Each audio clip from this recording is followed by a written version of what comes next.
Well, good morning. Good afternoon, everyone. It's John Lay, CEO and lead analyst at Talented Learning, continuing our summer webinar series. Today we've got a really exciting topic and a super knowledgeable expert here joining us that's going to share some experience, but we're going to talk today about custom learning experiences when no LMS will do. It's the pendulum coming back to custom learning experiences as a differentiator. I'm joined today by Edward Dasick, who's the principal learning strategist at ExtensionEngine, an organization that specializes in some pretty high-end learning solutions. And so we're going to be able to get some good expertise here today. Like always here, we're recording the session. We'll send along an email afterwards so that we can direct you to the recording. We encourage you to ask questions. We have time built in to ask questions. For those of you that are familiar with Talented Learning in our webinar series, you know we've got a lot of content packed in here, so it's going to be fast moving and hopefully very interesting here today. Here's what we're going to talk about, and we'll introduce ourselves here just a little fuller in 1 second. But here's what we want to talk about today. This concept of custom learning experiences, you know, what is it exactly, and how has that evolved or re-evolved here recently? And so to start off, we got to take a step back and take a look at the 2017 learning technology or LMS market in general, and look at some trends and where we're at today and how that provides an opportunity in the marketplace for this concept of high-end learning experiences, and really how, you know, one segment of the market, the for-profit LMS buyer, is really facing a dilemma or probably more challenges than other types of organizations of running academic or employee LMSs. And really we're going to, that dilemma is what leads to, or that opportunity, depends on how you look at it, leads to this concept of a learning experience. So Edward's going to take us into what is a custom learning experience and get into it and give us some examples. And then we're going to go through the top 5 reasons, or the top 5 buckets of reasons of why custom learning experiences and who is right for them and who's not right for them, and with some examples, real life examples along the way here of organizations that are doing it, and you know what problems they're trying to solve and what they did solve and the measurable results behind that. And as I said, we have question and answer all the way through. So at the end of this session, hopefully what you'll understand is more about the 2017 marketplace and the types of solutions that are available, and really what the high end of the market is doing now to achieve differentiation. Today, once again, I'm John Lay from Talented Learning. Ironically, I think as I continued to prepare for this, I started my career 22 years ago after I got a master's degree in instructional technology, and I started off my career building custom learning experiences, though we didn't call it that, but it was that. It was custom for each. We weren't worried about platform. It was platform and content were together, and it was all about change in behavior inside the extended enterprise of high-tech channel and customer education. And so it's neat to see the pendulum swing all the way away from custom learning experiences with the evolution of the web, and all the way back now with the evolution of differentiation. And so I'm the founder of Talented Learning, or co-founder, and what we do is we're fiercely independent research analysts that go out, try to understand the marketplace, define it, research what's out there, talk to customers, vendors, practitioners of extended enterprise or learning technology in general. For those of you that follow the blog, you know, we have a weekly article that's hopefully thought-provoking and new information about learning technology and buying it and implementing it better. Along my travels, I ran into Edward Dasick. And Edward, as I mentioned, is the principal learning strategist at ExtensionEngine, and is one of the most experienced people that I've met in thinking in this new wave of learning technology. And I'll let Edward introduce himself and his organization. Thanks, John. So Edward Dasick here from ExtensionEngine. As John mentioned, I'm the principal learning strategist. I have about 18 years experience developing digital platforms, pre-web and throughout the evolution of the web. And in the past few years have worked really closely with our top tier clients to transform how they approach online learning and integrating it into their existing systems and way of teaching learners, and also, ultimately driving revenue for them. Great. And ExtensionEngine, what do they do? So we focus on, as I mentioned, driving business revenue for our clients that's related to learning. And the way we do that is focusing on a better learning experience, reducing time to efficacy for the learners, increasing engagement, and building robust, scalable platforms that can evolve over time. We're a 200-person services firm that helps with strategy, designing learning models, developing content systems, analytics support, and learner acquisition. And we've helped some great brands like Johnson & Johnson, McKinsey, Harvard, MIT, and a bunch of others. Wow, great. Sounds like we got the right people on the phone here today. So Talented Learning, we're about a 4-year-old organization that is studying the LMS market. To that effect, in the last 4 years, I've now personally reviewed over 150 different learning technology platforms. I'm somewhat obsessed by it, and I go platform by platform in a systematic and hopefully scientific way to analyze what an organization has, how from a functionality standpoint, from a technical standpoint, what their business use cases are, their type of customers. And I document all of this and study it probably way too much to try to find patterns and trends inside this data to explain why the marketplace is really just exploding with vendors and solutions here over the last 5 years. And so I want to take you through some of the key findings here that we've been uncovering and that we think drive this whole conversation and how we get there today. And number one is the corporate LMS will never die. You hear a lot of information about it's going away or it's not going away over time. I can definitively say the corporate LMS isn't going anywhere. There's going to be always a measurable need to bring learners and content together, and also to solve compliance and in more progressive organizations, performance and talent challenges. And so that's something that's always going to be there, and it's always going to be owned by HR or training and development or learning and development inside the organization.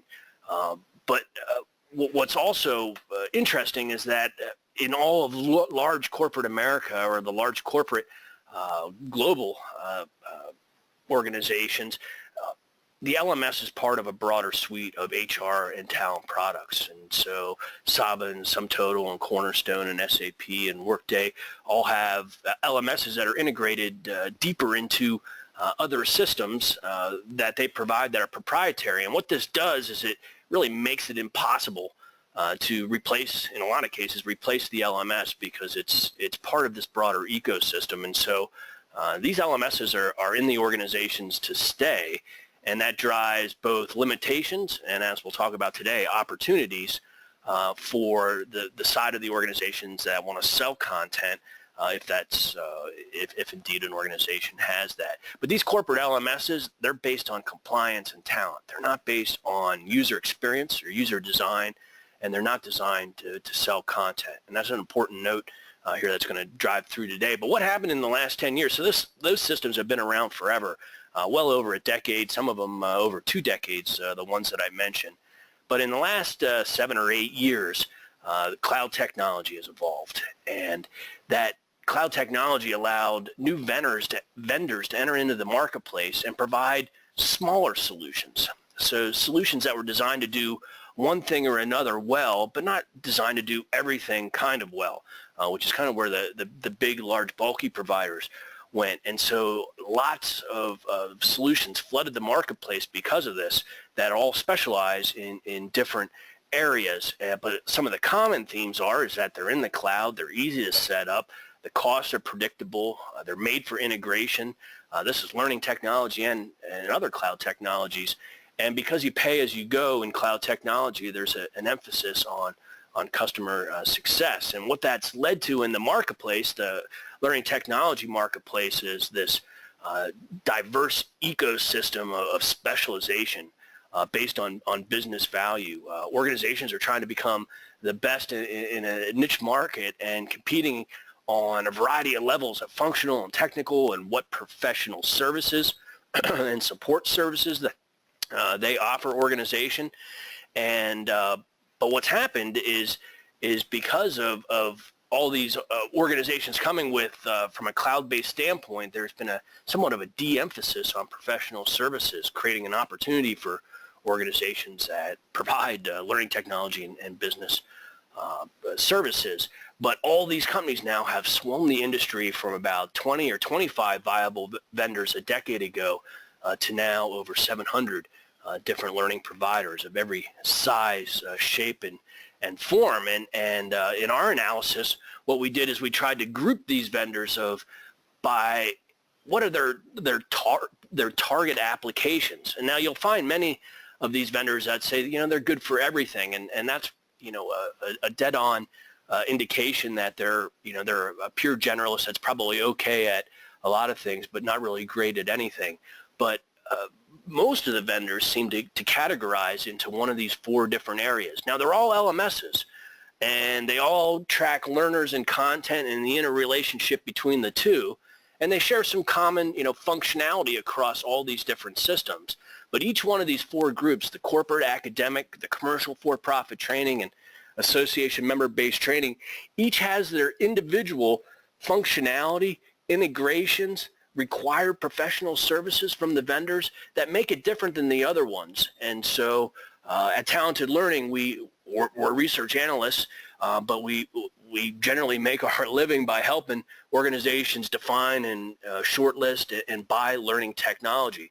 And what we found in all these selection processes that we're a part of is that when buyers are presented with organizations that are specialists and provide specialist services or specialist solutions rather, that's what's getting chose right now in 2017. Nothing from an academic standpoint, but from a buyer standpoint, it gets confusing because in each one of these circles, the vendors and the vendor solutions provide a diversity of services, from no services at all, which is very common. You'll see that in like the free trial sign up and take a free 14 or 30-day trial where there's no services. It's really tutorials, and your solution has to be easy enough to fit inside that box. And as the spectrum goes to the right, assisted setup, or those vendors that might charge $5,000 or so $1,000 or $2,500 to give you a little bit of reactive / proactive support to help you make some decisions and get you up and running, your users logged in and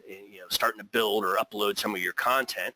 And the full service vendors, inside of each one of those circles are very much the traditional LMS providers. When you think of, project teams, an implementation consultant, a project manager, it's going to take you through a couple-month process to install and configure and integrate the application and roll it out to your users, all the way to the right-hand side where, you have the system integrators, organizations that really provide a whole plethora of services outside of learning also. So, content development, mobile app development, business strategy, program development, program management, those type business analyst type services that help organizations. And every LMS buyer really needs, a different spot on the spectrum. Some just want to do it down and cheap, and others need a whole lot of help because it's so important to their organization. And trend 7, to make things even more confusing for LMS buyers, is what I've discovered is there's no license standard across these 700 organizations. You'll see license models based on name. License means, or model, license model means, how you count and charge for usage, essentially. So how you count usage on the LMS differs from vendor to vendor. Sometimes it's named user or active user. It's based on registration or course completion, or sometimes course purchase. Sometimes you buy the license up front. Most times, you pay for it on an ongoing basis. There's a concept of open source out there where there's no license fees, and other organizations that offer enterprise or unlimited license. But it's all over the board, and every organization has to really be diligent in understanding how they're going to count and how that aligns or doesn't align to how they do business. With employees, that's easy.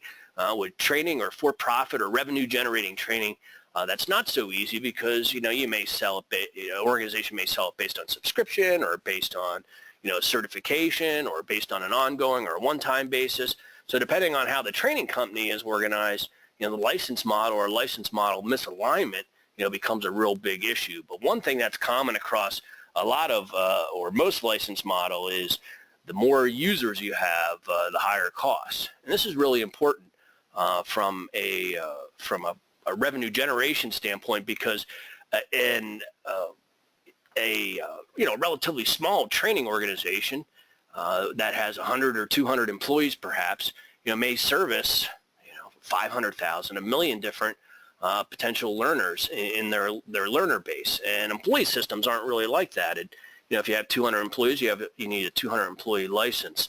And so, for people that are selling training, what they find is that a lot of the license models, they work well at lower user volumes, but once you start getting into the tens of thousands or hundreds of thousands or even millions of users, a lot of those license models fall apart and become really prohibitive to finding the right LMS. And so what that happens for revenue generators is it provides a lot of headaches.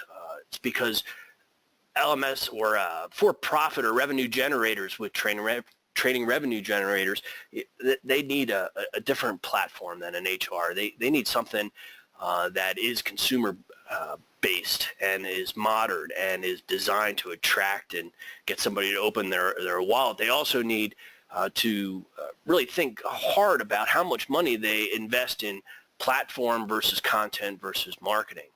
And for-profit training companies, they need to differentiate. So it's not a matter of checking the box and yes, we all have our annual compliance training. It's a matter of generating revenue and profitable revenue and enough of it to sustain the company and new content development and maintenance.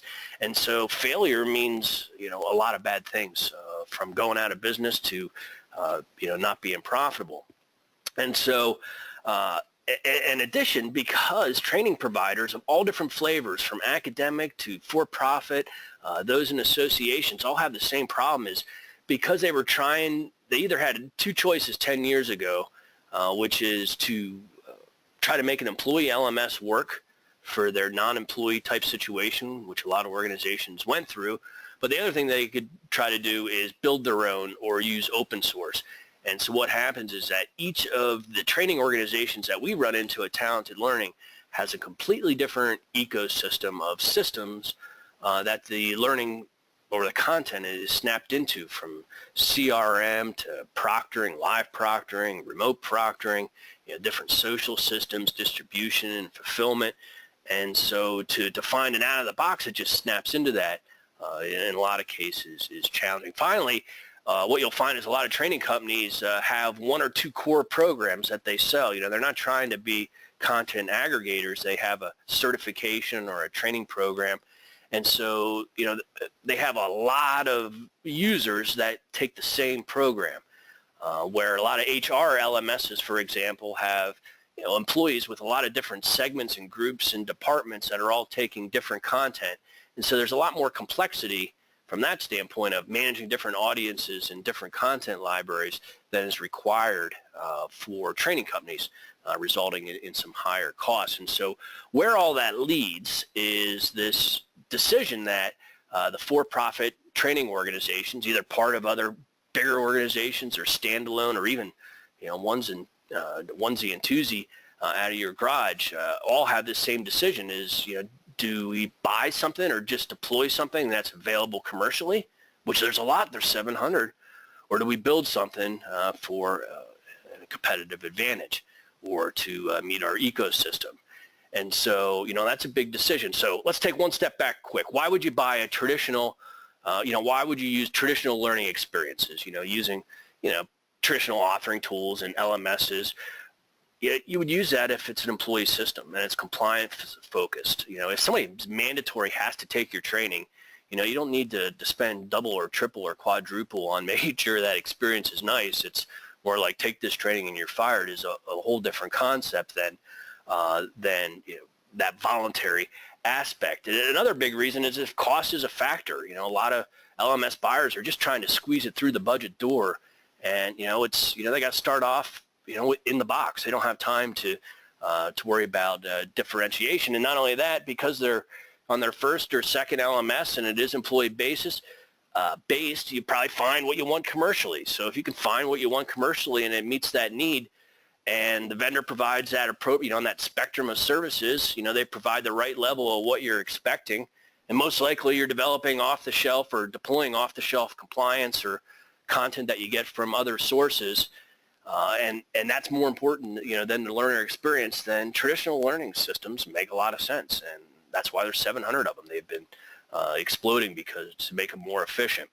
But for-profit training or revenue generators of any type have these three gears that are working together that they need to juggle, of how much do I spend on marketing, how much do I spend on the content, and how much do I spend on the platform. And the platform providers, would probably say you want to spend the most on the platform, and the content providers would, say the same for content. But really, each organization has to find this right mix for their organization to compete. And so, depending on what vertical it is, sometimes it's a race to the bottom on cost for content, for continuing education in one industry or another. In other cases, it's a race for the top. Who's providing the high-end experience that's going to command the most market share and really the most attention from those that want to take training. And so those type of organizations are beyond the cookie cutter LMS experience. They're not looking for what everybody else is doing. They're looking to do something better. And they are doing something better because they want to move the measurable business needle. They want to sell more based on their competition, and they want to drive sales and revenue. And it's always about proprietary content. You're never going to do a custom learning experience for compliance, but it's going to do something about your products and services or your expertise. Sure, you will. And you're going to need that strategic business either in your own organization or from your vendor to help with SEO and content marketing and all the different ways to attract users to your site, and expertise in e-commerce systems and e-commerce best practices. We talked about just the scalability before is really important. A lot of, having 100 employees, hit the system in December for compliance training is a lot different than having thousands of users potentially on the system at the exact same time on a global basis, driving high volume content. So that scalability is a big concern. And as we talked about the license model. And so let me take you real quick through just a quick numbers to show you what I mean. And then Edward's going to bring it all home here and show you how practically, what we're talking about. So let's just look at, what an LMS costs. So say you have 100,000 active users that come by, and this is real common. I run into this all the time, but it could be anything. Say it's 10,000 or 50,000. An LMS per active user or per registered user ranges anywhere from $5 to maybe $60 a user a year is what I find in the industry. So that's a big range, of course, but I went all the way down on the bottom of the range and said, let's say just $5 a user a year. You're looking at $500,000 a year in platform, $1.5 million across the 3 years. That's a lot of change, $1.5 million. So in those three gears, content, marketing, and platform, that's a lot to put in the platform bucket. And a traditional LMS may cost $50 or $100 or $150,000 to implement, depending on how serious or integrated it is. So I chose the low end of the range there too, just to say 50. And I assume that with the content, let's say we put $250,000 in year one, and you keep developing, across $100,000 investing in that in the out years. So in that particular training business, it's without marketing, you're spending about $2 million because you have a lot of those active users. Now, if you look at the other side and you have the opportunity to go and buy your own point system, and you only have one program, maybe you're offering just the PMI, certification or prep, or LSAT prep, or one CFA prep or certification, you're offering like one of these programs. Say, maybe I don't need an LMS and I just choose to deploy a custom or a open source LMS. You can pretty much get rid of that line one cost. And line two costs, maybe you spend a little bit more, $150, because you got to do a little more, integration and a little more customization to get that custom learning experience. So you're maybe spending 3 times more on that implementation from a one-time standpoint, and you spend the same on content. The end of the story is that you're only spending about $600,000 for that solution. And so say you have the same $2.5 million budget, that's a lot of extra room that you could spend on marketing and trying to sell that same content more and more times profitably than just dumping it into a platform. And so that's the reason we see in this becoming a decision point, because as organizations have a lot of times a lot more than 100,000 users. Say even if I'm paying $1 a user, this starts to become really expensive if there's not some sort of enterprise license or something like that. So that's the fiscal reason that leads organizations to say, maybe I should just do something completely custom using what's available. You can leverage off of existing LMSs if you have an employee HR LMS and you're compelled to use that externally. You can still do custom learning experience, but if you're doing it from scratch, then a lot of times you skip the commercially off-the-shelf systems. So with that being said, I'll turn it over to Edward to take us through what is a custom learning experience. Thanks, John. Before I get into that, I just want to make one thing clear. From our perspective, custom learning experience is not a decision between an LMS or not an LMS. From our perspective, an LMS is, as John mentioned, part of the corporate landscape. And it's a system like a CRM system or any other enterprise system. We often will build on top of or alongside industry LMSs or open source LMSs. What we're really focused on when we say custom learning experience is taking a different perspective on your approach to online learning. Historically, it's been content and production focused. So I have some offline content. I want to get it online and build an online aspect. And so how can I get that online in the most efficient, cost-effective way? So you get a lot of passive content and machine-gradable multiple choice quizzes and things like that. The difference in perspective when thinking about a custom learning experience is I'm developing a product that I'm going to sell in the marketplace. Instead of taking the content, how do I get this content online? If you thought about it from a product perspective, user experience, or in this case, learner experience, would be paramount. So, what if Amazon thought about its website on how it can get the images uploaded or how it can fill product text? It would never do that. And just like in the learning space, it's getting more competitive, more folks are going online, and there needs to be some thought around how do I differentiate myself, which means how can I create a better experience for learners who now have an option. They have multiple options and places that they can go to do online learning. So how can I stand out and win my particular space in the market? So if you take a learner's perspective in a custom learning experience, for some cases, compliance training, an off-the-shelf system, kind of a cookie-cutter implementation will be fine. So there's lots of cases where that is. But if you take a product perspective, and usually it's tied to some sort of business model and revenue generation, the question is not how can I get content online for the least amount of expense, it's what's the reasonable level of investment to drive my business, and how can I make it successful in a competitive marketplace over time. Wow, great. Advance here to the next one for you. Yeah, so just to put it in context, so there's been this evolution we've witnessed over the number of years that we've been doing this, and a lot of the curriculum that's called online learning right now, taking that content focus, has created this passive experience. And you hear a lot of folks complaining about engagement and drop-off rates and things like that. And what we found is that what we call 3.0 is rethinking that model from that product learner experience perspective. And so, for instance, we talk a lot about time to efficacy. One of the number one reasons folks become disengaged or drop out of courses or don't take them in the first place is they don't have a lot of time. They're busy. They've got a lot going on. So how can you reduce the amount of passive learning and make it more experiential? So learn by doing and doing collaborative work in groups. You know, if you think about what makes a great course, immediate feedback when I get stuck, or the ability to reach out to my peers and get some help.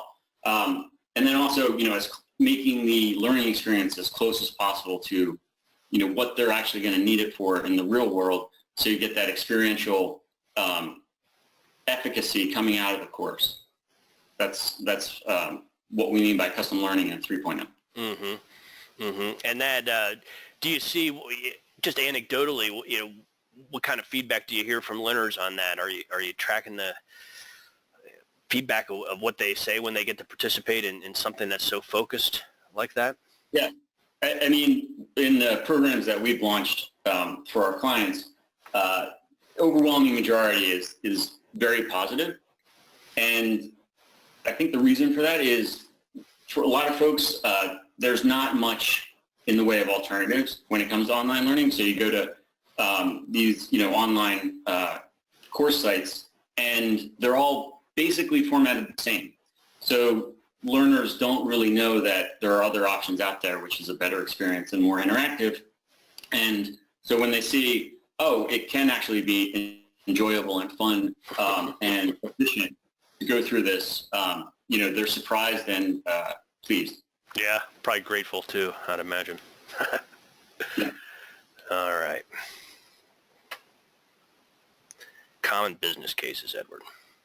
Yeah, so I mentioned that a lot of times it's a question about if I want to do a custom learning experience, there's some business model tied to it. And the folks that we've seen in the marketplace, they tend to be in a few buckets. So corporate, nonprofit, higher education, folks that are in the business of training for other companies, foundations, you name it. And when it comes to business model, inside the organization, we've seen a lot of traction for better learning experiences in high stakes internal learning, like leadership development, sales productivity, and things like that. These things that are closely tied to revenue. And similarly, outside the organization, we've seen custom learning experiences being implemented in distribution channels, so resellers and partners, training them up, especially in complex products, manufacturing, technology, and things like that. Influencing or educating prospects and customers.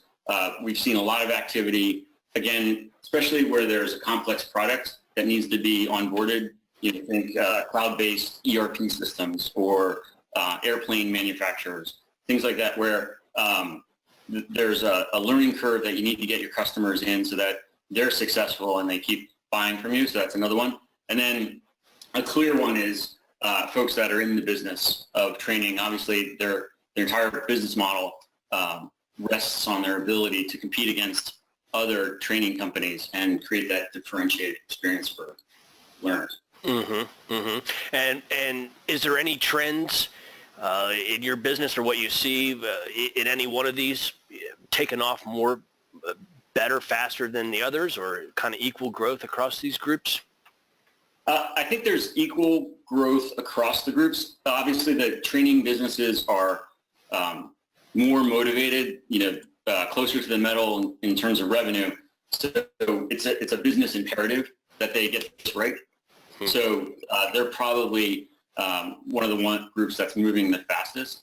And then in training, customers coming on board and distribution channels, external training that's revenue related, we've seen a lot of traction. There's certain sectors, engineering, manufacturing, finance, healthcare, that are very complex products where they're also, taking off quickly. Mm-hmm. Wow, great. Great time to be in learning here. So this is what it looks like. Yeah, so more of a practical take on it. Like I said, we don't think of it as an LMS versus not an LMS. What we're really interested in is building a scalable platform that's great for learners. And usually what that means is one of the biggest costs in developing systems, whether it's an LMS or not, is getting legacy content into a format that works online. And you can transform content so it works, but you can also, since you're leveraging technology, there's new ways that weren't available kind of in an in-person environment that you can leverage, get people more engaged. From our perspective, it starts with transforming the content so that it's learner-friendly, which means it's more modular, which enables you to personalize it more, gives learners more of a choice in terms of what they have to learn to become effective, in what they're learning. It also tends to need to be either added to or recreated in a more interactive environment to increase engagement and reduce that time to efficacy. The system itself varies depending on the context, but a lot of custom learning systems, they'll use off-the-shelf tools, an LMS or analytics or collaboration, and we're gluing that together and underneath a custom learner experience. So the learner doesn't really, doesn't know and should not know that they're in an LMS. What they're focused on is, how do I get through this material as quickly and most enjoyably? So usually for most custom learning experiences, what you're really doing is transforming the content and then gluing lots of systems together under, this great UX. Mm-hmm. Which is kind of different than, a typical learning management system where it's, you go in and it's, the LMS is the place to go and it has the listing of your assigned courses and, the platform is definitely a visible part of the experience. You guys just kind of put that in the background, so it's all about the learner and the organization still gets all the advantages of the back end. That's right. Exactly right. So the enterprise system that are probably already in place, LMS or ERP or CRM, those get leveraged. So you don't have to build those from scratch. But the key is that custom layer at the top, the custom learner experience layer, is it really frees you up. It gets you out of that passive content, machine gradable assessment box and lets you do more interesting things, even though you are leveraging all these off-shelf systems. Mm-hmm. Excellent. So here's a practical example, huh? Exactly. So this is one of the projects that we recently launched. And you can see we're taking a lot of different systems. They could be third-party tools. They could be enterprise systems. They could be custom modules that we have to create, creating a modular environment which lends itself to adaptive and personalization and knowledge graphs and things like that, and integrated with proctoring tools, collaboration tools, survey tools. We also integrated tools around artificial intelligence to help with project-based assessment. Wow. All right. Great overview on what custom learning experiences are. Thank you. Let's move into the next segment here. We're moving right on time here with our time in here at 40 minutes. So let's this is the area of the presentation where we're going to dig into those 4 real-life examples, as well as talk about the 4 categories really of business, learner experience, technical, and service.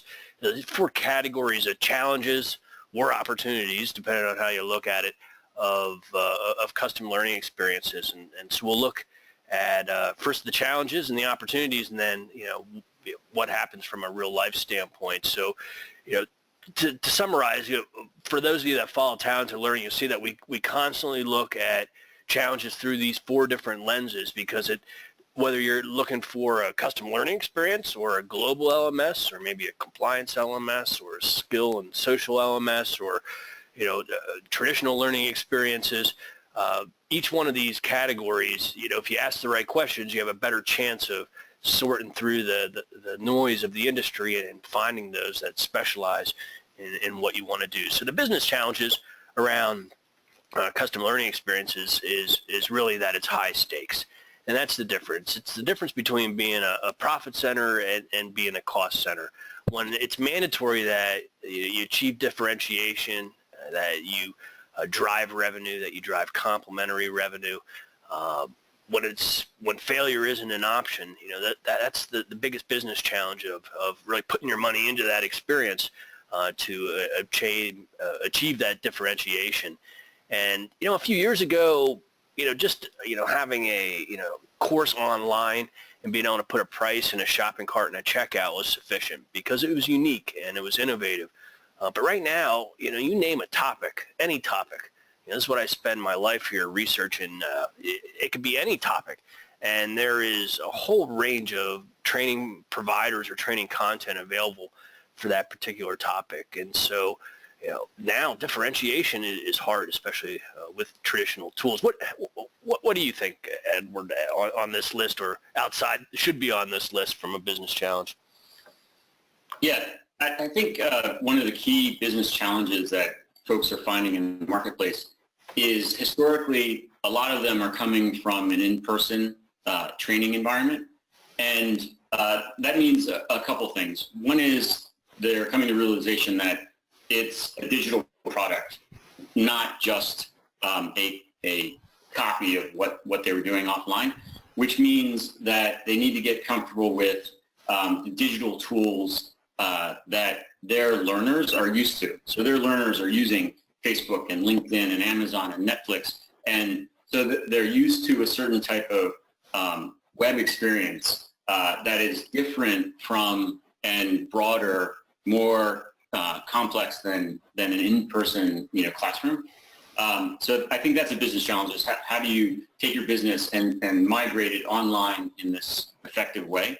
I think the other, we've talked about this, it's the other business challenges. A lot of folks that did business or revenue-related training in person were protected geographically. So a lot of niche organizations or location-based organizations, just like a lot of businesses have found, once you introduce the internet, your competitor is only a click away. So that advantage that you might have leaned on to a certain extent in an offline world is going to go away in an online world, and you really have to compete from a product and a user experience standpoint as opposed to location. I think that's another big business challenge.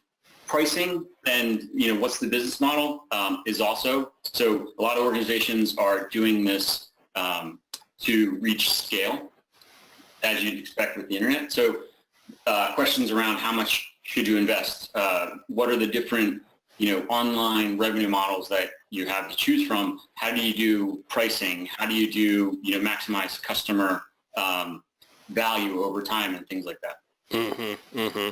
That's a great insight. The location-based, I always forget about that one, but wow, how critical is that? Because if you're the greatest RV dealer trainer in the Midwest, how much competition do you really have?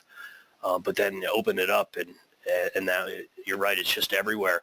We got a question. I'll go ahead and answer it. Or one of the questions that we got was around that license model, which you were just talking about, and so I think on what are the best license models.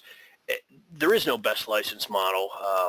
It's really based on how you do business, and so the most important thing that you can do as an organization, as a training organization, is understanding very definitively the demographics of your audience. How often they visit, how often they buy, are they compelled to buy, what that looks like. When they do buy, are they in the LMS for months or a day? So learning as much as you can about the usage pattern of your audience or anticipated usage pattern will lead you to the right business model. So knowing what you have first will be easy to then compare and look at the vendors and say, well, geez, based on how they're charging or how they're counting users, it'd be twice as expensive than, based on how this organization is counting users. So, but typically it's based on the actual usage of the system. So if you can either get an open source where you have unlimited use or something that you only pay for what you use, those are the recommended models for scalability and growth. So Notre Dame, what did you guys do for these guys? Yeah, so this is a good example of an organization moving into a new space. So Notre Dame has online learning. They launched a few experiments, some fully online, some hybrid. It was mostly in support of their in-person courses, and they made a decision that they wanted to go big online, which meant creating a platform that was designed from the ground up to be a digital learning experience, as opposed to uploading a course or having some sort of hybrid integration. So we're building their first fully online Master of Science degree in data science. And the challenge for them was taking the learner's perspective of the busy professional, doesn't have a lot of time to get through this material. It's complex, dense material, and learners have this tendency in the current online learning environment to get lost, to feel alone because they're not collaborating, they're not working on real-world projects. So Notre Dame wanted to address that issue, and what makes it, the project overall interesting is this focus on the learner's time and really designing the entire experience to minimize the time, but while making sure that they're learning appropriately. There's a focus on collaboration and getting feedback, so eliminating that isolation. There's a lot of project-based work, case studies. We integrated a lot of tools, artificial intelligence, collaboration, Google, and a bunch of other things, and created a pretty seamless experience, even though under the hood we were stitching together lots of different platforms. And I think the one other thing that makes it interesting from a business standpoint is they differentiate themselves both in their in-person courses and in general with a certain DNA around, who is Notre Dame and the principles and what they stand for, which is a big differentiator for them. So we spent a lot of time getting that DNA of the organization into the online program, making sure that didn't get lost in the process. Wow, excellent, excellent.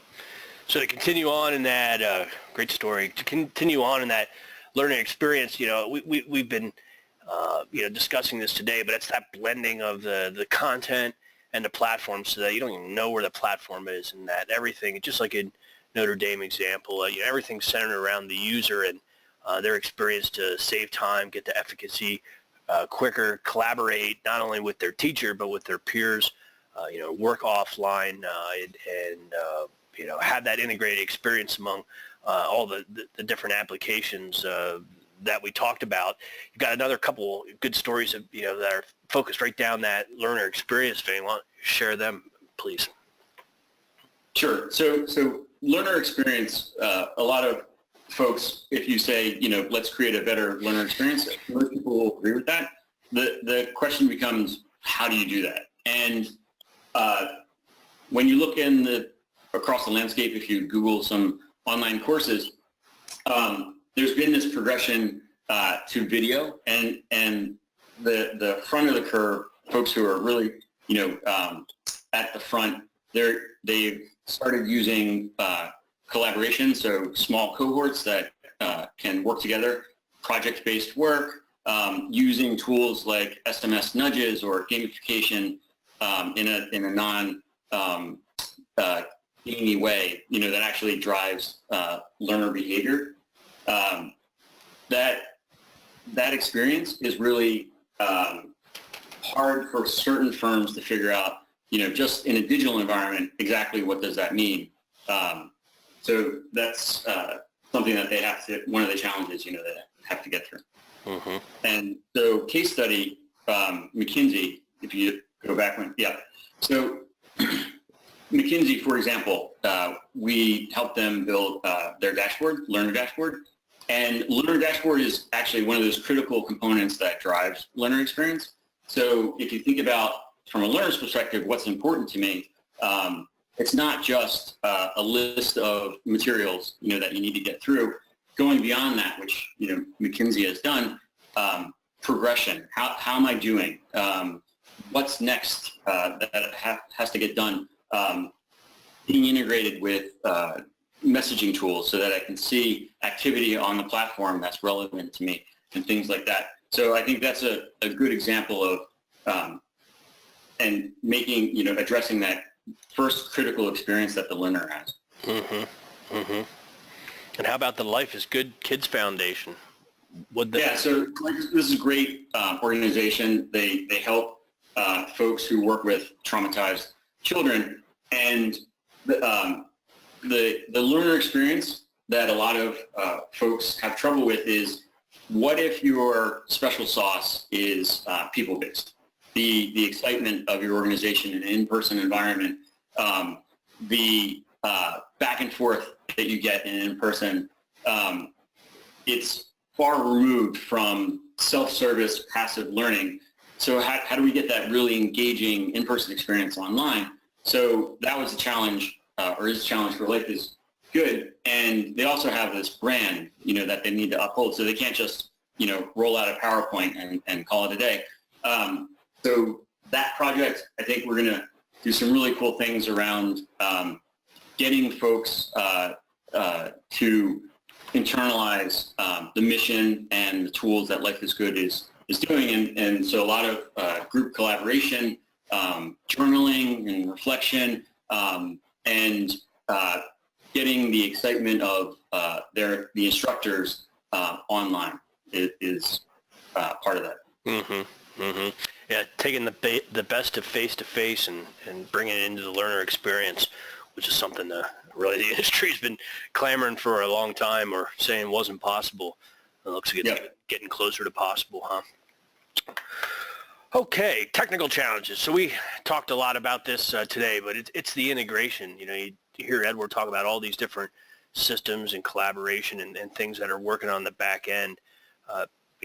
That's a challenge, or can be a challenge, as well as tying the analytics together for all of that. So with those different systems, how to look at things holistically, as well as the practical matters of where in the world you're deploying this, and how that impacts deployment options and hosting options that you should consider, as well as the the ability to scale up to those larger numbers and still have a high performance application. And then finally, the last piece, and this is something at Talented Learning I've been writing about now for years on what's happened, not just with the extended enterprise, but the explosion of this cloud vendor has really caused a vacuum of quality professional services inside a lot of learning technology organizations. The business model is just so good going after that low end, and a lot of the industry experts, have floated up to the complete high end organizations, working for the system integrators and the largest, the largest traditional platform providers, providing an opportunity for third parties and experts to really try to play that role, to not just have a piece of software, but have all the solution that goes around making it successful. And it's a lot more than just creating that learning experience. That's the whole part of, even analyzing the marketplace, what are the competitive offerings out there, and, starting at that very beginning stages, so that you're developing the program successfully and thoughtfully to get that competitive differentiation. Edward, your thoughts on service, as this is your bailiwick? Yeah, so I think the service part is critical, in that a lot of folks, they don't know what's available. They don't how to implement the various technical challenges. What are the possible directions my learning model could go in? How do I leverage data to make that learning experience as efficient as possible and enjoyable? So yeah, I think service is a big part of it. All right. Fitch. Yeah, Fitch was an interesting product to develop.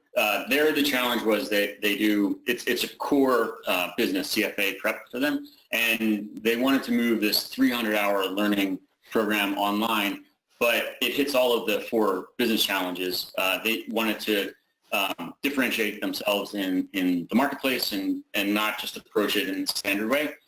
So they took a knowledge graph approach, and we integrated an adaptive engine to move folks through all that ton of content very quickly. And the ability to, since we have that knowledge graph and that adaptive engine under the hood, we can help them before they sit for the CFA exam, identify areas where they're weak and give them kind of a pre-test guide as to what they need to study right before the exam or leading up to the exam. And just really, a great example of leveraging the technology to achieve the goal, which is, get the pass rate up for their clients and do it in an interesting and fun and engaging way. Wow. I can't even imagine a 300-hour program. That is, imagine what the students have to do to stick with you throughout that whole thing. If that's not engaging, they would have to check out, you would think, pretty early. So strategies for getting started here. We're running down at the top of the hour here, and just to give you some things to think about. Edward? Yeah, so we're running out of time, as you said. So just real quickly, the 5 big buckets. So you need a business strategy, just like you would for any product. So what's the value prop, for your learners? What's the price points and things like that? Then, you need to take a learner's perspective and what's designed the best experience possible for learners first, and then figure out the implementation after the fact. There should be some sort of roadmap because you're not going to be able to do it all in the first version. So think in multiple years and multiple versions. You'll need, a way to turn all of that good planning into an actual plan. So there's a development plan, technology selection, and things like that.